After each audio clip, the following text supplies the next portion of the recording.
The Caribbean islands of St. Kitts and Nevis are by far and away the most popular destinations that folks are still reaching out to me about after 2 years of running the Exodus Collective. And I am joined on the line by Limahl, who we spoke probably about a year ago when you first moved to Nevis. Limahl, time flies. I spoke to you 2 years ago. It was actually a year ago. What have you been up to? How has your adjustment to life in Nevis taken shape?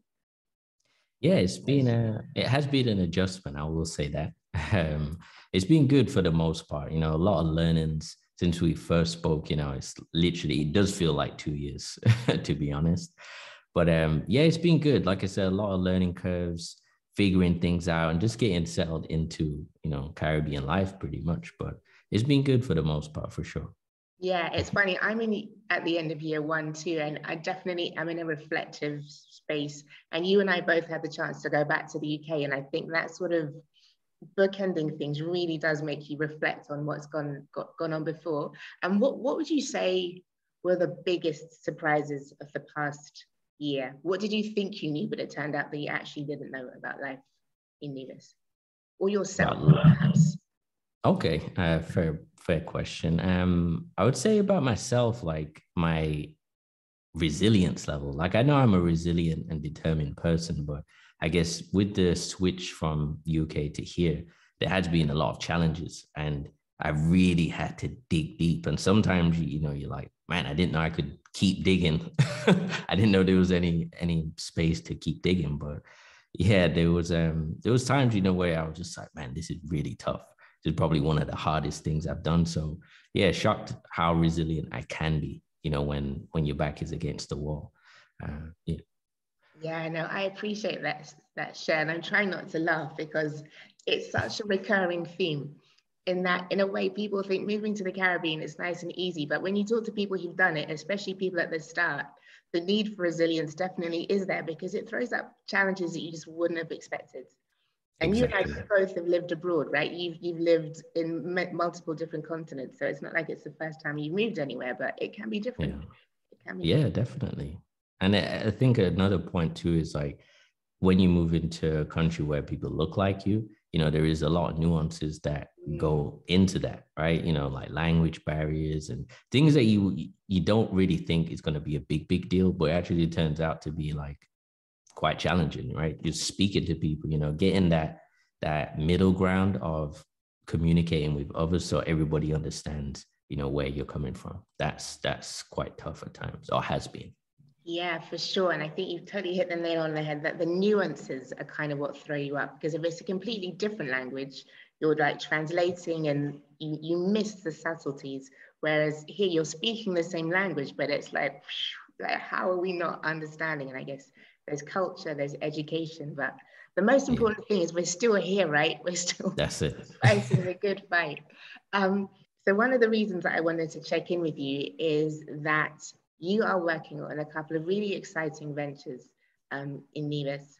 One in particular, I think, has applicability across the wider Caribbean because it focuses on the issue of agriculture, which from my perspective is an area that needs urgent attention, both in terms of food sustainability, given that all of the islands tend to import so much in terms of food produce, but also it's quite an exciting area for those in the diaspora who have acres and acres of land that nothing has happened to for decades. So tell me more, what's the name of the project and so the company, and how did you stumble upon the idea, or was it part of your original plan? Yeah, so it was actually part of my original plan. So I'm a, multidisciplined entrepreneur. I have a few businesses. And one of my main companies that I've been running since 2018, coming to the Caribbean was for expansion and to really set up, plant the flag, et cetera, for the family, for the business. And I was researching agriculture and sustainable housing since then, pretty much. And I'd researched for, as you know, from our last conversation, that is my thing. But I was looking at the opportunities to see, okay, where is going to be the best area for change? And with food, as you rightly said, the Caribbean imports so much, in some countries it's 80%, certain items it's 90%. And the pandemic really just, outlined how vulnerable the Caribbean is when it comes to food security. So now it's kind of difficult when you're trying to get food secure now, but we've already had the pandemic, still kind of the tail end of it. But people saw like, hey, look, if these ships don't come in this week, like literally the country's going to starve. And now you've got a situation with high inflation, high bills. People are struggling because food costs have gone up. So the whole thing with agriculture, especially when you live in a place that is abundantly rich with land, natural resources, this is something that a lot of people from the diaspora just are not fully tapped into. And that was something I was researching, and I've worked in the space from the investment side. And that was where I'd laser focused in as my primary goal here. Right. And from having boots on the ground and spending the last year in Nevis, what's the agricultural landscape like there, both economically and like visually for people who've never been to Nevis? Yeah, sure. So you have, of course, mango trees. You've got different apple trees, plantain, banana. You got noni. You've got so much exotic fruits, guava, coconuts, of course. There's like so much here, right? That's just not breadfruit. The list goes on. One plus I would say is the government, not the current government. They actually had a big push here in Nevis to push food security. So they have like a 35-acre government-owned farm, and they really wanted to plant back a lot of trees that used to be around, and just really start that food revolution. Of course, the importation, as I said, is incredibly high at the minute, mainly from the US. So the produce is not always the best. I think we're a bit spoiled, coming from the UK, where you have, I would say, higher quality produce, less GMO type foods. But here in this part of the world, obviously, America is the biggest market that's closed. So you have so much imported food. And again, like I said, the pandemic showed that we really need to fix that, because if that were to happen again, which it probably will at some point, you want to learn from previous mistakes, and getting food secure is like absolutely paramount. And it's a huge crisis, which I don't really think people fully understand. Yeah, absolutely. Globally, it seems to be, and I guess at least in the Caribbean, given that in many islands, access to land is so easy, to kind of prepare ourselves in advance seems like the best way forward, doesn't it? Right, definitely. Yeah. And so for those in the diaspora who are thinking, okay, that's well and good, my family having access to their own farm might mean that I need to send less in barrels, but ultimately, how do I benefit from this? If people are kind of thinking, okay, how do I connect to that? How would you define the opportunity? Because I know many, even thinking of my own family, like we have lots of land, but no one really knows what to do with it, where to start. So how do you see the opportunity to bridge the gap?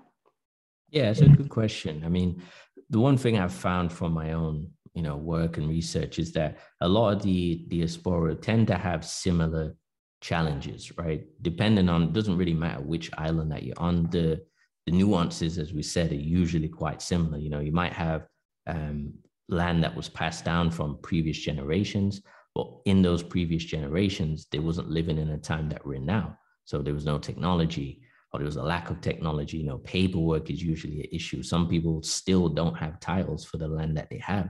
That's still getting processed now. And we're in 2022. Sometimes you have siblings that co-own land and, don't always see eye to eye. And it just presents a lot of dramas that, as I said to you offline, it's locking the wealth, but we need to unlock it in order to move forward. So people who actually have situations like that, there's many solutions that you can look at, whether it's, being that person in the family that's like, hey, look, these are the opportunities that I've found. Maybe I need to be the person that, can just steer and unlock the money for us. Because in these times, no one's really going to say, hey, I don't want an extra 500 or 1,000 pounds or dollars a month. Do you know what I mean? It's like everything is going to actually help people's pockets. But when the land's just sat there and the donkeys and monkeys and birds are just eating it, they're the ones who are reaping the benefits. That's why they're multiplying so quickly. Do you know what I mean? Because they've got an abundance of food available with no predators. So yeah, I would say it's really time to get serious about unlocking the wealth, as I said, and really get focused. Like, it doesn't matter if you're not on any of the islands, you can still benefit from, connecting with people who are in those spaces. Yeah, absolutely. And the funny thing is, in Grenada, it's not monkeys and birds, it's people taking your cocoa and selling your nutmegs. So yeah, it's but then again, I think, sometimes people overseas can be very precious about land, but the fact is that they're not there and they're not doing anything with it. And I think sometimes maybe the best thing to do is to lease it to a young farmer so that they can actually, provide food for their family or get an income as well. But either way, just leaving it there wasting away doesn't really make sense. But tell me more about your proposition. What is it that you're working on for Nevis? Because as you say, it does sound as if it could be scaled to other islands, but I'd love to know more about how it works. Yeah, definitely. So it's more just taking a systemized approach. So, for example, here, most of the land is in the hands of private people, usually natives of the island. But again, like I said earlier, the challenge is that, you have a lot of these red tapes that are surrounding the land that is just leaving it to be sat there, right? So my company, we have a agricultural department. We're focused on crops, ground crops, microgreens, that kind of thing. And really what we're seeing, the challenge is two things. One, access to liquidity. That's a huge challenge here in the Caribbean, as we spoke about previously. So when you have land that's just sat there, it could be affordable for a lot of young farmers where they can actually set up lease deals and maybe partner, depending on how you want to structure the deal, of course, but you could do a straight lease from somebody, or you could partner and say, hey, look, you've got the land. I've got the, human power, human capital. Let's put this land to work, make produce on it, and then split the profits, right?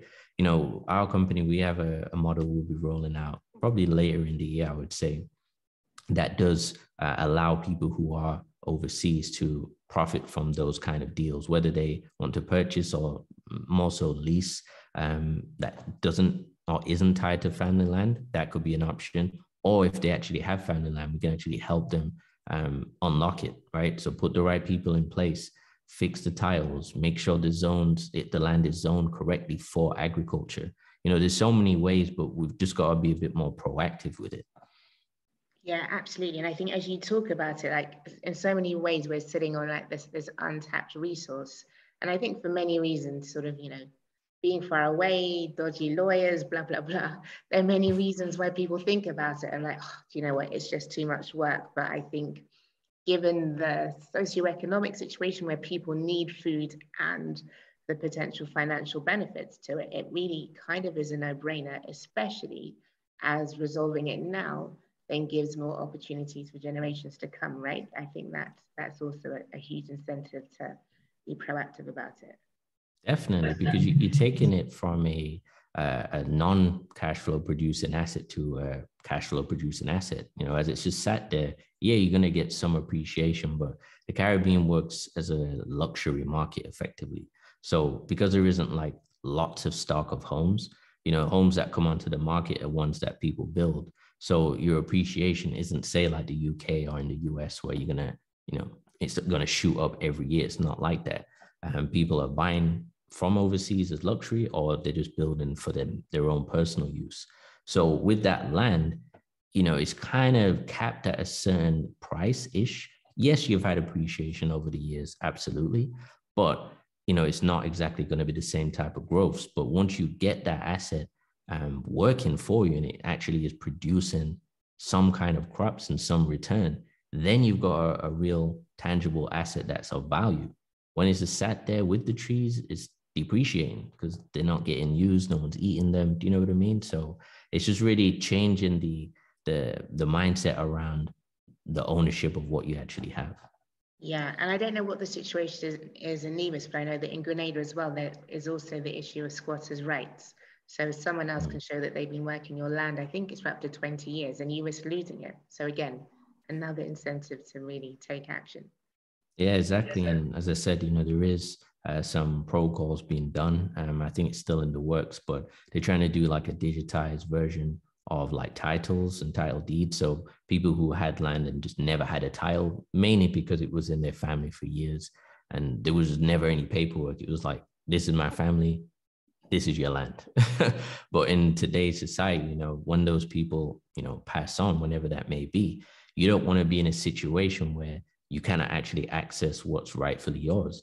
So now where people are active and able, these are the times to really just, fine tune your administration, set up your, whatever it may be, your financial vehicles to make sure the asset gets passed on correctly.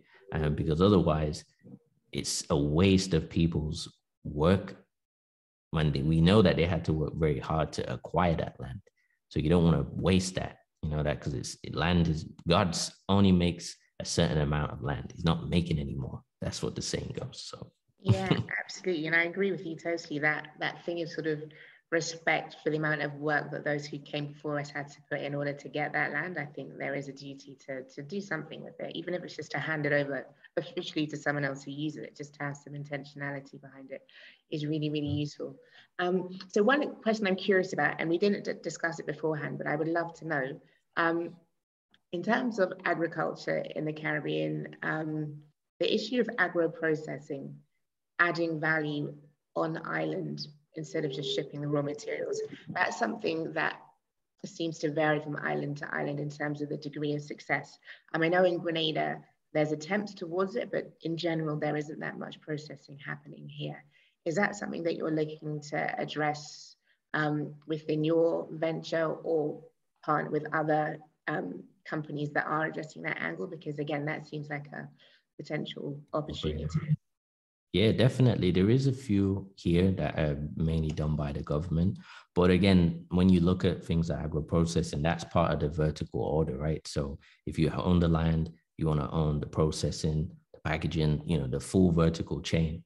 And you're right, I don't think it's an element that is fully looked at yet. But again, sometimes I do believe, which I've learned over the years, is that when you think of a problem, sometimes there's a reasonable reason why that's the case, right? And like I said earlier, things like access to capital, that is a massive challenge here. So even if you've got ideas, sometimes you're going to have 20% of the money to actually get a loan or a business loan. And even when you are applying, it could take 3, 4, 5, 6 months. It's just endless. There's no real set format for that. But I think also, based on what you said, it does come down to education, because some people might think farming is just, breaking your back, going outside and, digging up the ground, where there's so much technology now and new sustainable and more higher yielding ways to profit from it. People have to get educated on that. So I think if there's a combination of higher education for agriculture as a whole and the full, scale of it, then people might say, hey, I might not want to be in the field, but I might want to do the agro processing, or I might want to do packaging or logistics. Do you know what I mean? There's a lot of elements to the whole chain. And then for me, I was quite fortunate because I worked for a company independently a few years ago. This was probably 2019, and they were based in Panama, and we was dealing with agriculture investments. I had worked with firms before, which was predominantly just land, but this one was agri investments. And seeing how that whole, sector works, it is quite fascinating, because people who are higher net worths, they understand that this is an appreciating asset and a cash flowing asset. So if they invest in that, they're going to get returns for 20, 30 years. And there isn't much things, especially today, where you can really look at that as, solid returns that everybody needs, because everybody needs food. Yeah, absolutely. And I think there's something quite beautiful about the sort of the generation that our grandparents would have left the Caribbean being very agricultural, but it beginning to change. And then our generation being able to come back with some outside information and seeing the opportunities and kind of close that loop. So I think it's again about just pushing the dial forward and seeing how to improve the region, because it's really, really needed. It's really Absolutely. needed. So in terms of the first steps, if folks want to get involved in what you're doing in Nevis, what's the offering? What do they have? How do they go about it? Well, again, for people who are here, because I know your audience is wide, and if they have a situation like that, I cannot speak for the other islands because I'm not based there. But in terms of here, if your family, for example, has land, then, feel free to reach out and we can have an initial conversation to see where there could be a fit. Because like I said, as an entrepreneur and business owner, like we need access to capital, we need access to land. And if the land is just sat there and we can't get access to it because the government doesn't have loads of land, it's usually private people who own it. So we're going to have an actual real conversation and say, hey, look, this is what we're offering. This is the kind of produce that we're going to be growing here. What's your situation? Who owns it? We've really got to play detective and figure those things out, not pry into people's business, because I know our people don't like that, but it's more about just figuring it out, what makes sense. And again, just going down the correct channels, using great lawyers that we have here to figure out titles, or if need be, power of attorney, and just do it properly. Or you can go down a business relationship, which we can always discuss.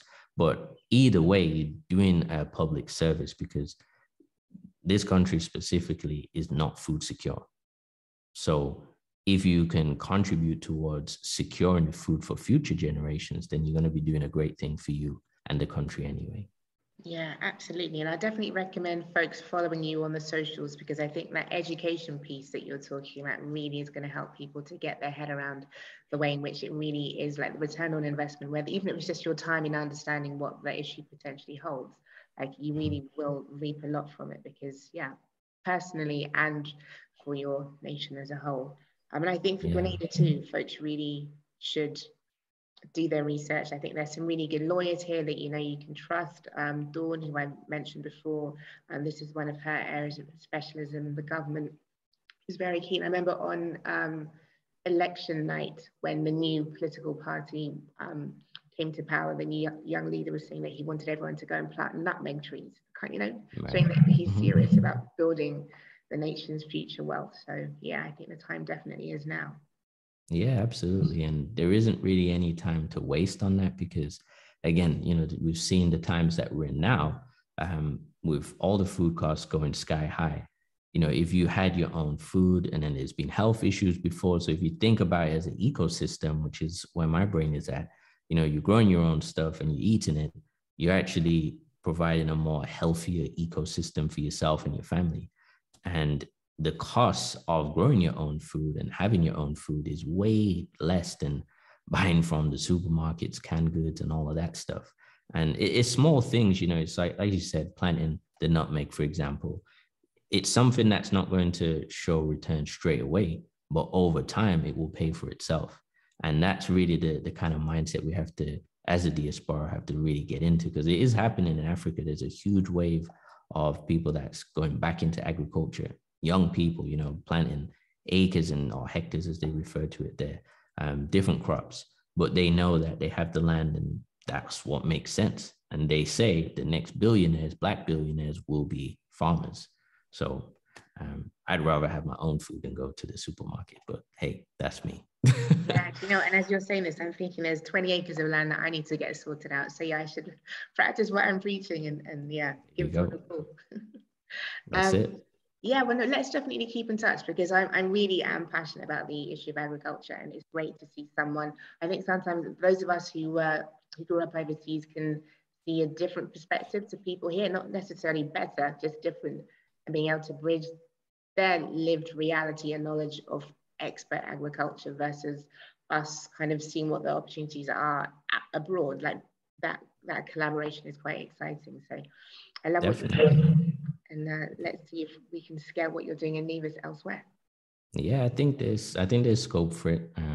Again, it's all about the relationships, connecting with the right people and sharing the knowledge that makes sense so people can prosper forward. But I always say this, if you have children, think about it. If you're a 4-year-old, 5-year-old, if you're planting trees, by the time they're 10, 15, they're going to be full mature trees. So, you're growing your child, you can also grow your land. And if you think of it like that, then you'll actually stick to it, because you'll be disciplined enough to say, hey, look, by the time my child's 15, I want them to have X amount of trees, and they'll be way better off than the average 15-year-old. That I can promise. Yeah, or even better, get them involved in planting and do like that's your future. So that's your investment, yeah. That's your wealth. Absolutely. Cool. Limahl, what's the best way for people to get in touch with you? I'll also put the links in the description, but for anyone who wants to know right now. So right now, You can reach out on hello@nevistone.ventures. That's my company email. You can reach out to us there. I'm on socials, Instagram. You can always hit me up on the DMs, and Twitter as well. I'll send you all the links so you can put them in. But yeah, I'm quite accessible, always on the phone, always on some kind of device. So you get a response relatively quick. And yeah, let's have a conversation again. We're open to, and there's other farmers that I do know who are also looking for these type of opportunities and ready to bite the hand off, who have experience and want to expand, etc. So yeah, let's have a conversation and we can take it from there. Awesome. Thank you very much. But I look forward to following your progress, and I have no doubt we'll probably be back in touch in the next 6 months, because you're like one of my go-to people. Your journey. It's awesome. Look forward to speaking to you soon, and best of luck. Yeah, thank you, Zoe. Good to speak to you as always. See you soon.